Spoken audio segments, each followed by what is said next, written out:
नमस्कार, हमारी खास पेशकश में आपका स्वागत है। मैं हूं आपके साथ दीपक भदौरिया। छत्तीसगढ़ सरकार ने बस्तर संभाग के नक्सल प्रभावित इलाकों को विकसित करने के लिए महत्वपूर्ण योजना शुरू की है, जिसके बाद से विपक्ष ने इस पर सियासत शुरू कर दी है। पूर्व मुख्यमंत्री का दावा है कि किसी के पास आधार कार्ड नहीं था, सारे कैंप लगाकर उन्हें किया। अंदरूनी क्षेत्रों में यह परिवर्तन बीते 5 सालों में आया है और इस योजना पर शुरू हुई है अब सियासत। इसी पर चर्चा करेंगे। उससे पहले देख लेते हैं रिपोर्ट। छत्तीसगढ़ का बस्तर संभाग आज भी गहन नक्सल प्रभावित क्षेत्र है। नक्सलवाद की समस्या से निपटने के लिए प्रदेश की बीजेपी सरकार ने एक नई योजना तैयार की है। योजना के तहत जंगली और ग्रामीण इलाकों में विकास करने के वहां पर आधुनिक सुविधाएं पहुंचाने का निर्णय लिया गया है। इस योजना का नाम है नियद नेल्ला नार, यानी आपका अच्छा गाँव। योजना के माध्यम से घोर नक्सली इलाकों में सुरक्षा कैंप के आसपास 5 किलोमीटर के एरिया को विकसित किया जाएगा। कैंप के आसपास के गांव में आधुनिक सुविधाएं पहुंचाई जाएंगी। सीएम ने योजना की जानकारी देते हुए कहा कि बस्तर के 14 कैंपों के 5 किलोमीटर के रेडियस में ग्रामीणों को शासन की मूलभूत सुविधाएं मुहैया कराई जाएंगी। इसके अंतर्गत अधोसंरचना विकास, राशन कार्ड, उज्ज्वला योजना के तहत 4 गैस सिलेंडर, उप स्वास्थ्य केंद्र, आंगनबाड़ी, सिंचाई सुविधा, खेल का मैदान, मुफ्त में बिजली, बैंक, सखी एटीएम, कौशल विकास, मोबाइल टावर, डीटीएच, ब्लॉक मुख्यालय तक बस सुविधा प्रदान की जाएगी। नियद नेल्ला नार योजना के तहत शासन की योजनाओं का लाभ ग्रामीणों को मिल सकेगा। इसकी मॉनिटरिंग के लिए डैशबोर्ड बनाया जाएगा। शुरुआत में योजना के लिए 20 करोड़ का प्रावधान किया गया है, वहीं जरूरत पड़ने पर इसका बजट बढ़ाया जाएगा। बस्तर क्षेत्र में जो नक्सल प्रभावित क्षेत्र है, वहाँ के लोगों को जो उनकी आवश्यकता की चीज है और सरकारी जो योजनाएं हैं वो भी वहाँ तक पहुँच नहीं पाता है। इसलिए छत्तीसगढ़ की सरकार एक नई योजना की घोषणा आज सदन में की है, विधानसभा में की है, और उस योजना का नाम है वहाँ के लोकल बोली में नियद नेल्ला नार योजना, जिसका हिंदी में आपका अच्छा गांव योजना। नियद नेल्ला नार योजना को लेकर पूर्व सीएम भूपेश बघेल ने कहा कि कैंप लगाने की शुरुआत हमने कर दी थी। पहले आसपास के लोगों के पास राशन कार्ड नहीं था, किसी के पास आधार कार्ड नहीं था, सारे कैंप लगाकर हमने किए हैं। अंदरूनी क्षेत्र में ये परिवर्तन बीते 5 सालों में आया है। हमारे शासनकाल में कहीं कैंप में हमले नहीं हुए हैं। 2 महीने की सरकार में कैंप में हमले होने लगे। पहले भी ऐसा हुआ था और अब भी ऐसा हो रहा है।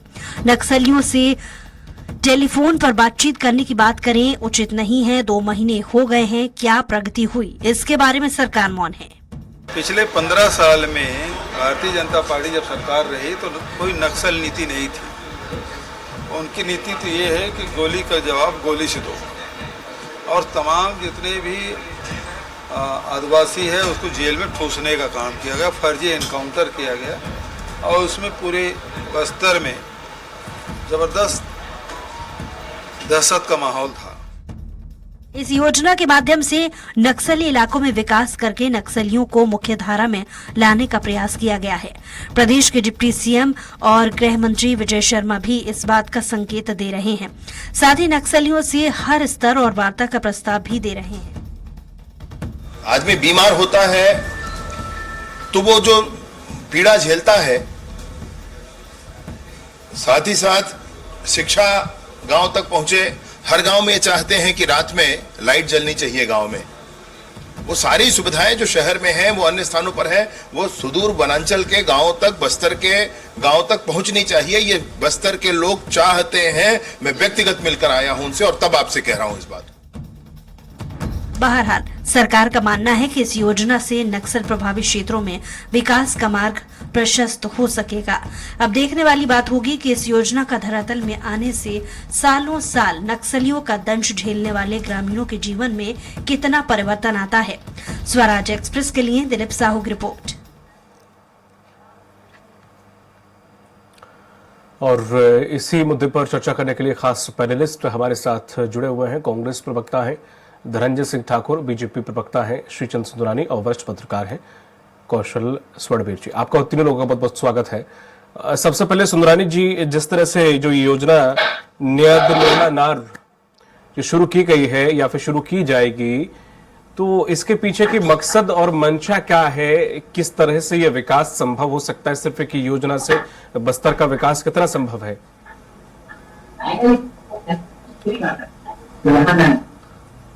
दीपक जी, निश्चित रूप से एक नई प्रकार की योजना है आपका अच्छा गांव। 14 कैंपों के आसपास के 5 किलोमीटर की रेंज के गांव को विकसित करने की बात है। वहां सर्व सुविधाएं पहुंचाने की बात है। गैस सिलेंडर से लेकर उनकी मूलभूत आवश्यकताओं को पूरा करने की बात है। रोड बनाने की बात है, स्कूल बनाने की बात है, टावर बनाने की बात है। कहीं न कहीं उनको हर सुविधा से नवाजने का काम ये सरकार करने वाली है। क्योंकि बस्तर में नक्सल प्रभावित क्षेत्र होने के कारण विकास जिस गति से पहुंचना चाहिए था वो नहीं पहुंच पाया। वहां के लोग वंचित हो गए विकास से। कहीं न कहीं मुख्यमंत्री जी ने प्रथम चरण में 20 करोड़ रुपए की राशि रखकर इन 14 कैंपों के आसपास विकसित करने का काम, राशन कार्ड लोगों के पास नहीं है आज भी। बहुत सारे ऐसे लोग हैं जिनके पास प्रधानमंत्री आवास की सुविधा नहीं है। तो निश्चित रूप से एक कदम मुख्यमंत्री जी ने उठाया है बस्तर की जनता के लिए और बस्तर के लोगों तक सुविधाएं पहुंचाने के लिए।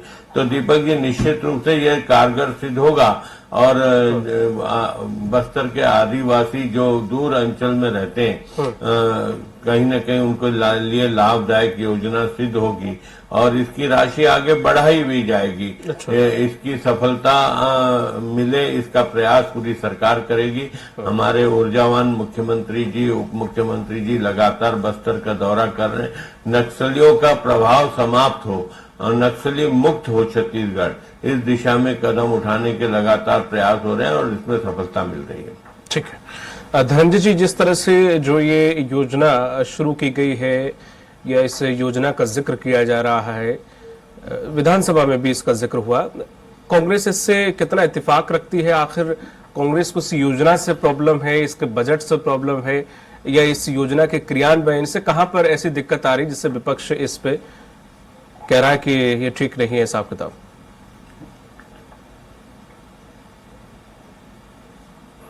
देखिए भदौरिया जी, जब आप किसी क्षेत्र विशेष के लिए आप पैकेज की बात करते हैं तब आपकी जो नियत, आपकी योजना, तभी उसका खुलासा होता है जब उस पैकेज पे आप दमदारी से बात करते हैं। ठीक है, आप कह रहे हैं कि हम आपका अच्छा गांव की दिशा में जाएंगे और मात्र 20 करोड़ रुपए के उसके प्रावधान आप करते हैं और कितने गांव में आप 20 करोड़ को डिवाइड करके क्या क्या आप बना लेंगे। इससे समझ में आता है कि करना कुछ नहीं, सिर्फ हवाबाजी, हवाई किला बनाना है। आप देखेंगे 15 साल तक छत्तीसगढ़ भाजपा की सरकार थी तो इन्हीं बस्तर क्षेत्र को कुपोषण से जूझना पड़ता था, इन्हीं बस्तर क्षेत्र को निमोनिया जूझना पड़ता था, मच्छर के काटने से भी लोगों की मौत होती थी, हल्की आंत्र शोध हो जाए तो भी लोगों की मौत हो जाती थी। ना तो रोजगार था वहां पे, ना स्कूलें थी, ना ही वहां पे कोई सारी सुविधाएं थी। 5 साल में कांग्रेस सरकार ने हर प्रकार की योजना बनाकर उस क्षेत्र को डेवलप किया है। बस्तर में चाहे अंग्रेजी माध्यम स्कूल खोलने की शुरुआत हो या बर्मन सरकार के दौरान जो बंद स्कूलों को हमने खोला है, स्वास्थ्य शिक्षा के क्षेत्र हमने काम किया है। मुख्यमंत्री हाट बाजार क्लिनिक जो है, आप देखेंगे बस्तर के हम बिहार क्षेत्र तक पहुंचता है, बाजार में क्लिनिक लगाई जाती है, वहां दवाइयां मिलता है। उसका अगर रिकॉर्ड आप खोलेंगे ना भदौरिया जी, आपको याद होगा 5 वर्षों में आपको ये पढ़ने को नहीं मिला होगा कि जड़ी बूटी या बैगा के चक्कर में किसी की बीमारी से मौत हो गई है। सुनिए ना, तो ये योजनाएं तो कांग्रेस सरकार के दौरान चलाई जा रही है, चाहे बिजली विभाग की सुविधा हो, राशन कार्ड हो, आधार कार्ड हो, चाहे सड़क बनाना हो, बिजली हो, शिक्षा का देना हो, चाहे उनके कानूनी अधिकार देना हो। ये तो सिर्फ नाम बदलकर उसमें काम करना चाहते हैं और नियत क्या, 20 करोड़ मात्र। 14 कैंपों के आसपास जितने गांवों में 20 करोड़ में क्या होगा? इनको 200 करोड़ का प्रावधान करना था अगर वाकई में अपना अच्छा गांव बनाना चाहते हैं तो, लेकिन इनकी नियत में ही खोटा है, हवाबाजी करना चाहते हैं और इसके अलावा कुछ नहीं है ये। ठीक है कौशल जी, जिस तरह से देखें हम बस्तर छत्तीसगढ़ का वो एक अछूता क्षेत्र है जिसे 2 दशक के बाद भी आज भी वहां पर हालात कुछ ऐसे ही हैं। कुछ चीज तो सुंदरानी जी ने खुद कबूल की है कि वहां पर लोगों के पास राशन कार्ड और आधार कार्ड तक नहीं है, पर कई गांव ऐसे हैं जहां बिजली, पानी, सड़क ये सब से भी जूझ रहे हैं। आज भी जब आजादी के 75 साल हो चुके हैं, वहां की जनता ने सबसे ज्यादा सफर किया है। चाहे वो सलवा जुड़ूम वाला हम ले ले, अभियान ले ले, ये नक्सली और सेना के बीच वहां के आदिवासी हमेशा पिसते रहे। लेकिन हाँ, समय समय पर कई मुख्यमंत्री आए, फिर चाहे वो जोगी जी आए हो, चाहे वो रमन जी भी आए हो, फिर भूपेश बघेल जी भी आए हो, लेकिन बस्तर की हालत अभी भी जस की तस है। हाँ, कोशिश थोड़ी बहुत की गई है, मैं ये नहीं कहूंगा कि कोशिश नहीं की गई, लेकिन बस्तर को जो स्वरूप होना चाहिए तो वो आज तक क्यों नहीं हुआ? भदौरिया जी, मुझे ऐसा लगता है कि छत्तीसगढ़ में बस्तर एक ऐसा क्षेत्र है जो मुझे लगता है छत्तीसगढ़ का सबसे सुंदर क्षेत्र है। बिल्कुल सही कहा। लेकिन पिछले आप 23 सालों में देखेंगे सिर्फ राजनीति होती है वहां पर। जब भी कोई योजनाओं की बात होती है, आप बस्तर के सुदूर अंचल में रायपुर में बैठकर बात नहीं कर सकते। आप जब तक वहां पर नहीं जाएंगे, जगरगुंडा, सुकमा, कुंटा, ऐसे कई पूर्व नक्सल क्षेत्र है जहां पर लोग जाने से कतराते हैं। और आज भी वहां पर स्थिति यह है कि यदि आप मेन रोड से 1 किलोमीटर अंदर कोई गांव है तो वहां पर आप बिना भय के नहीं घुस सकते। क्योंकि जो स्थिति है, जिस तरह की दहशत की बात पिछले 20-22 सालों तक चली, वहां पर किस तरह से हमले हुए, लगातार कैंप में भी हमले हुए, तो मुझे ऐसा लगता है कि नक्सल एरिया में जो गाँव में जो विकास की जो गति है वो काफी कम है। क्योंकि आप देखेंगे जब सड़क पहुंचता है, बिजली पहुंचती है, राशन पहुंचता है, तो वहां के जो लोग हैं वो जागरूक होते हैं, शिक्षा पहुंचती तो जागरूक होते हैं। और ये नक्सलियों को सबसे ज्यादा डर इसी बात से है कि यदि यहाँ पर विकास पहुंचेगा तो हमारा क्या होगा, और यही वजह है कि उनका विरोध भी करते हैं। लेकिन जिस तरह से सरकारें प्रयास करती है कि जो आसपास जो कैंप लगते हैं, आप जगरगुंडा कैंप की बात करें, वो तो पूरे गांव के कैंप को घेर कर ही गांव बना दिया गया है। मतलब वहां पर शाम को 6 बजे ताला लग जाता है और सुबह 6 बजे ताला खुलता है। तो गांव की स्थिति ऐसी है। तो कई ऐसे जगह हैं जहां पर कैंप में जीवन जीने को मजबूर है, जब से नक्सली दंश वहां के लोग झेल रहे हैं। यदि वहां पर इस तरह की कोई योजना शुरू की जा रही तो मुझे लगता है तो स्वागत करना चाहिए, लेकिन इसकी नीयत अच्छी होनी चाहिए। यदि आप उस क्षेत्र का विकास करना चाहते हैं, वहां के लोगों को आप आधारभूत सुविधा देना चाहते हैं, शिक्षा देना चाहते हैं, स्वास्थ्य देना चाहते हैं, रोजगार देना चाहते हैं, तो एक नेक नियत के साथ आपको अच्छे पहल के साथ आगे बढ़ना होगा। क्योंकि आज भी बस्तर के जो लोग हैं, बहुत कम इलाका है जहां पर अब इस तरह की स्थिति पहुंची। वहां के लोग अब यूट्यूबर बन चुके हैं, वहां के लोग भी अब छत्तीसगढ़ के बाहर निकल कर अपना नाम कमा रहे हैं। आप देखेंगे वहां का जो मलखम्ब है वो काफी फेमस हो चुका है देश भर में। तो इस तरह की जो चीजें हैं, वहां के जो सुदूर बस्तर के जो अंचल के जो लोग हैं, उनके लिए यदि विकास की कोई बात होती है तो मुझे लगता है कि पूरी ईमानदारी से प्रयास किया जाना चाहिए। क्योंकि आप इतने समय बाद, यदि आप आजादी कितने साल बाद भी रायपुर से मात्र 200, 300, 400 किलोमीटर दूर नक्सल इलाका यदि उसको सुधार नहीं पाते हैं, तो मुझे लगता है कि जो भी सरकारें हैं उसके लिए बहुत चिंता की बात है। और इस दिशा में प्रयास होते रहना चाहिए। यदि आप उनको सुविधा देना चाहते हैं, अच्छी बात है, लेकिन नियत साफ होनी चाहिए। इस पर राजनीति किसी तरह से नहीं होनी चाहिए। ठीक है। सुंदरानी जी, जिस तरह से अभी धनंजय जी ने कहा कि इसके लिए 20 करोड़ का बजट रखा गया, क्या ये वो सही है?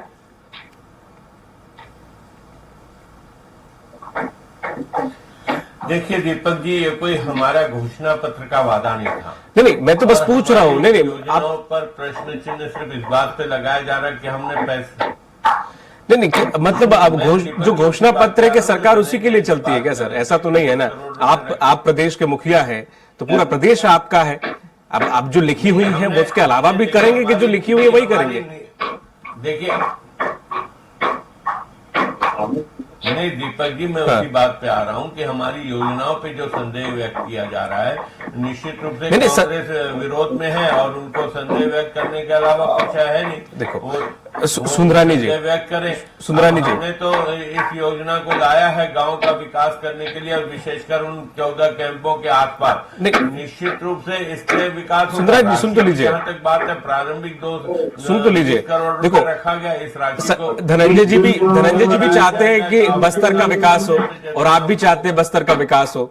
लेकिन अगर मैं सही हूं, अगर उन्होंने 20 करोड़ की राशि अगर आपने की है उसके लिए निर्धारित, तो आपको ऐसा नहीं लगता कि 20 करोड़ रुपए का एक पुल ही बनता है या फिर एक हॉस्पिटल सिर्फ बनता है मात्र?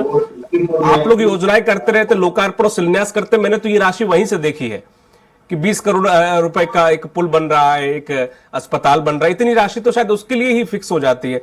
तो बात ये, मैं ये नहीं कह रहा हूं कि आपकी इच्छा शक्ति नहीं है, लेकिन जिस तरह से वो बताए हैं कि 20 करोड़ अगर बजट रखा गया है तो उसके लिए ऐसा नहीं लगता ये बहुत ज्यादा कम हो गया?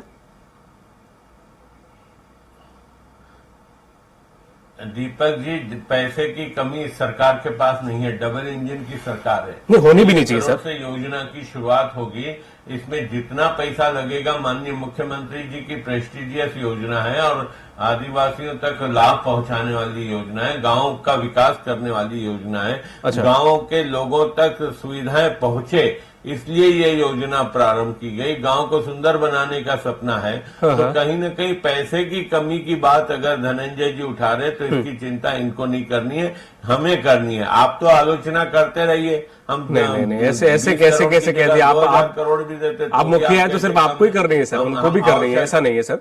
ठीक है, उनकी भी यही इच्छा है कि सब संपन्न हो, छत्तीसगढ़ अच्छा बने। हमको सरकार देखिए, विकास का जिम्मा सरकार ने को हमको सौंपा है जनता ने, तो निश्चित रूप से उनकी कसौटियों पे हम खरे उतरेंगे। हमको धनंजय जी के सर्टिफिकेट की जरूरत थोड़ी है। नहीं जरूरत तो नहीं है, लेकिन जनता की सर्टिफिकेट की तो जरूरत पड़ेगी खैर आपको। लेकिन जिस तरह से जो ये प्लान बनाया गया है कि 5 किलोमीटर के दायरे में, निश्चित रूप से दीपक जी जनता के सर्टिफिकेट की जरूरत पड़ेगी। हाँ जी बिल्कुल, होनी भी वही चाहिए। जिस तरह से ये प्लान बनाया गया 5 किलोमीटर का जो इलाका है उसको हम उन्नत करेंगे, बाकी बस्तर का फिर कैसे क्या होगा? मैं तो पूछ रहा हूं आपसे, आपकी योजना पे कोई सवाल नहीं उठा रहा हूं, मैं तो बस पूछ रहा हूं मंशा इसके पीछे। सुंदरानी जी देखिए, पूरे बस्तर का विकास होगा। ये उन गांवों के लिए रखा गया है नक्सल प्रभावित क्षेत्रों में जहां पे विकास नहीं पहुंच पाता था जिस गति से पहुंचना चाहिए था। तो हम उस गांव तक भी विकास पहुंचाना चाहते हैं, उन कैंपों के आसपास पहुंचाना चाहते हैं। बाकी जगह तो हमारी योजना पूरे छत्तीसगढ़ प्रदेश के लिए बन रही ना, हर छत्तीसगढ़ के प्रत्येक गांव के लिए बन रही है। चाहे मातारी वंदन योजना का लाभ छत्तीसगढ़ के सभी गांवों को मिलेगा, शहरों को मिलेगा। वैसे ही अगर हम किसानों की बात करते हैं, 3100 रुपए धान की बात करते हैं, या सड़कों का जाल बिछाने। ठीक सर। धनंजय जी, जिस तरह से सुंदरानी जी बोले, हालांकि वो ये बोल रहे हैं कि बजट तो ठीक है अभी रख दिया शुरुआत में, बाकी वो बढ़ा देंगे, ऐसा कह रहे हैं। लेकिन जिस तरह से हमने देखे कुछ ऐसे क्षेत्र हैं, ये आपने बिल्कुल सही की कुछ बातें कि आपने कुछ स्कूल बंद पड़े थे वो खुलवाए, वहां पर शिक्षा, कुछ गांव ऐसे थे जो बिजली नहीं थी, वहां बिजली भी पहुंच पाई, मैं मानता हूं इस चीज को। लेकिन धनंजय जी, कुछ गांव आज भी ऐसे हैं जो कि नक्सल प्रभावित अभी नहीं है, अब वहां पे नक्सल का कोई खास असर नहीं है, कुछ भी नहीं है, लेकिन फिर भी उन गांव में आज भी बिजली और पानी की समस्या बनी हुई है। तो अब वो ऐसे अछूते क्यों रह गए आखिर?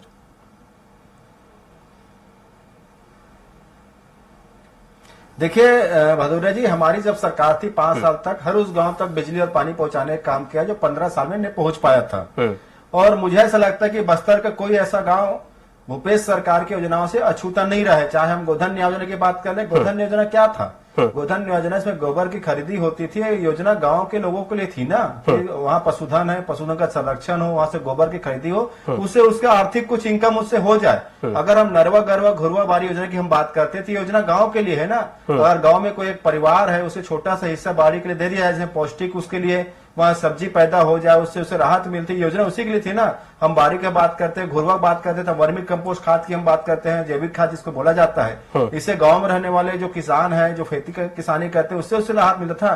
तो इन सारी योजनाओं को तो ये बंद कर चुके हैं, गोठान के योजनाओं को लेकर ये बंद कर चुके हैं। तो ये योजना पहुंचाएंगे कैसे? ये अगर भले 3100 जो धान कीमत देने के प्रति भी अगर ईमानदार होते, 500 प्रति घर में सिलेंडर जो देने का वादा है उसके प्रति ईमानदार होते, प्रत्येक महिलाओं को 1000 रुपए देने के प्रति ईमानदार होते ना, तो मुझे लगता है ये हर गांव में पहुंचता है ना पैसा। ये आर्थिक रूप से मजबूत गांव का व्यक्ति होता, जैसे हमारी सरकार ने व्यक्ति विकास की दिशा में काम किया है, हर व्यक्ति की इनकम बढ़ाने का काम किया है। उसका प्रभाव है कि छत्तीसगढ़ में आपको मंदी नहीं दिखेगा, जहां नरेंद्र मोदी सरकार की नीतियों के चलते पूरे देश में मंदी है। तो आपके पास प्लानिंग क्या है सिवा हवा हवाई के? मैंने कहा ना 20 करोड़ की राशि, मैंने कहा कि अच्छी सोच के साथ काम होनी चाहिए। उसके लिए बजट दिखता है कि आपकी सोच कितनी है। आप 14 कैंपों के अगर गाँव के बाद जो बात कर रहे हैं, कहीं आप सड़क बनाना है, कहीं पुलिया बनाना है मान लीजिए, या कहीं स्कूल खोलना है, कहीं स्वास्थ्य केंद्र खोलना है, तो 20 करोड़ में होगा क्या? ये तो 20 करोड़ रुपए ना बिजली और साय जी की फोटो, नरेंद्र मोदी की फोटो लगाने के विज्ञापन में खर्च कर डालेंगे।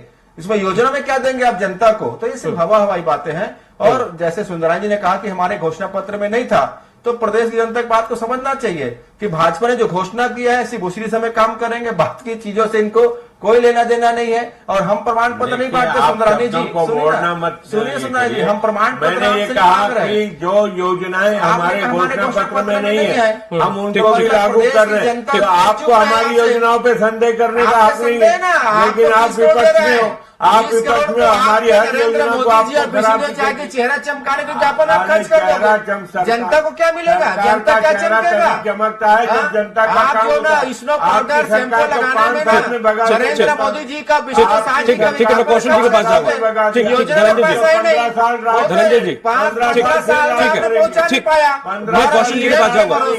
प्लीज, ठीक है धनंजय जी, सुधरानी जी, ठीक है, समय कम है सर, जनता के वोट में डाका डाल के सर, में कब्जे करके सरकार बनानी है। सर, आप जनता आप ये मत चोरी करके सुधरानी जी, धनंजय जी, प्लीज, मोदी जी को बैलेट में मुझे सवाल कौशल जी से ठीक है, ठीक अरे क्षमता है नरेंद्र मोदी जी, बोलो ना भाई, बैलेट में चुनाव कर ले, दूध का दूध। सुधरानी जी, प्लीज, सुधरानी जी, प्लीज, मुझे कौशल जी से सवाल है, कौशल जी, क्योंकि आप लोग वोट चोरी करने वाले, वोट में डाका डालने वाले लोग। धनंजय जी, एक मिनट, जनता का वोट चोरी किया है आपने, वहाँ आप ईवीएम जनता के वोट में चोरी किए हैं भाजपा के लोग। आप तेलंगाना आप में सुधरानी जी, धनंजय जी, बात बोल रहे हैं कि बैलेट में चुनाव कर लो, आप क्षमता है तो। सर, आप दोनों कितने वरिष्ठ हैं, सुंदरानी जी आप भी और धनंजय जी आप भी, मैं कितने लंबे समय से आप दोनों को देख रहा हूं, प्लीज इस तरह से मत करिए।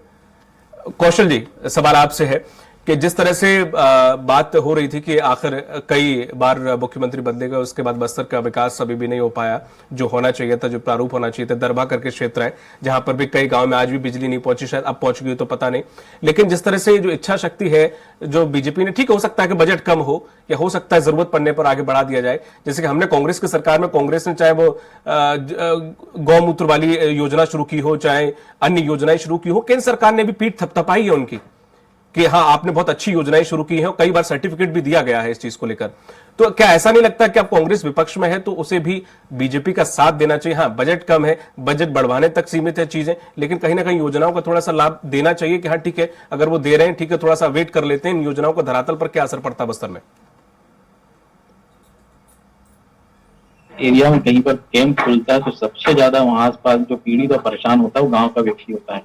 उसके पीछे कारण ये है कि वहां पर जो नक्सली है वो भी उनको संदेह की दृष्टि से देखते हैं और जो कैंप के जो लोग हैं वो भी उनको संदेह की दृष्टि से देखते हैं। तो ये जो योजना है मुझे ऐसा लगता है कि गांव के लोगों का भरोसा जीतने के लिए एक पहल है, क्योंकि जब तक आप गांव के लोगों का भरोसा नहीं जीतेंगे तब तक आप उस योजना को संचालित नहीं कर पाएंगे। और जब ये योजनाएं संचालित होंगी, जब धरातल पर उतरने लगी तो लोग आप पर भरोसा करेंगे। और जो मुझे ऐसा लगता है कि जो विकास ही एक ऐसा माध्यम है जिससे आप नक्सल समस्या से लड़ सकते हैं। और जहां तक आपने बात की कि जो सहयोग की बात की, मुझे ऐसा लगता है कि बस्तर का जो एरिया है, जो राजनीतिक मामला है, जो नक्सल एरिया है, वहां पर राजनीतिक दृष्टिकोण से उठकर जो भी राजनीतिक दल के जो लोग हैं उनको काम करना चाहिए। क्योंकि आप देखेंगे बस्तर लगातार पिछले कई सालों से बहुत गंभीर स्थिति में है। आप देखेंगे वहां पर लोग जाने से कतराते हैं, हर दिन कोई ना कोई घटनाएं होती हैं। जो आप छत्तीसगढ़ का जो बस्तर है उसको सबसे अच्छा पर्यटन के रूप में विकसित किया जा सकता है, लेकिन कारण ये है कि जो नक्सलवाद के जो दंश उसके कारण हम वहां पर पर्यटन को विकसित नहीं कर पा रहे हैं। और इसलिए जो सरकारें आती है उनको इस दिशा में भी कोई पहल की जा रही तो मुझे लगता है कि स्वागत करने के बजट कुछ कम ज्यादा हो सकते हैं, लेकिन यदि आप वहाँ पे सड़क बनाना चाह रहे हैं, पुल पुलिया बनाना चाह रहे हैं और लोगों का विकास करना चाह रहे हैं तो निश्चित तौर पर 20 करोड़ की राशि हम इस पर बढ़ाया जाना, हो सकता है कि प्रावधान आगे किए जाएंगे। लेकिन यदि आप इनिशियल स्टेज पे कोई काम शुरू होता है तो बिल्कुल उसको करना चाहिए। और ये अच्छी बात है क्योंकि जब तक आप लोगों का भरोसा नहीं जीतेंगे। और फिर ये भी ठीक है, विपक्ष को जिस तरह से आवाज उठा रहा है वो भी अपनी जगह सही है सर। इस तरह से अगर विपक्ष आवाज उठाएगा तो जाहिर सी बात है तभी विकास संभव हो पाएगा और तभी सरकार सीधे चलती है जब विपक्ष मजबूत होता है। बहुत बहुत शुक्रिया धनंजय जी आपका, सुंदरानी जी आपका, कौशल जी आपका, तीनों लोगों का इस चर्चा में जुड़ने के लिए। तो जिस तरह से छत्तीसगढ़ में विकास के लिए लगातार सरकार अब योजनाएं शुरू कर रही है, लगातार जो नए नए इनोवेशन करने की कोशिश कर रही है। अब देखना ये होगा कि आखिर ये धरातल पर किस प्रकार से उतरते हैं, जमीनी स्तर पर इनकी योजनाओं का क्या कुछ देखने को मिलता है और क्या जिस योजनाओं को लेकर आदिवासी डरे हुए थे कहीं उनकी जल जंगल जमीन छीन न ली जाए इन योजनाओं के इस विकास के चक्कर में, उसका भी ध्यान रखना होगा, उनका विश्वास पहले जीतना होगा। मुझे दीजिए इजाजत, नमस्कार।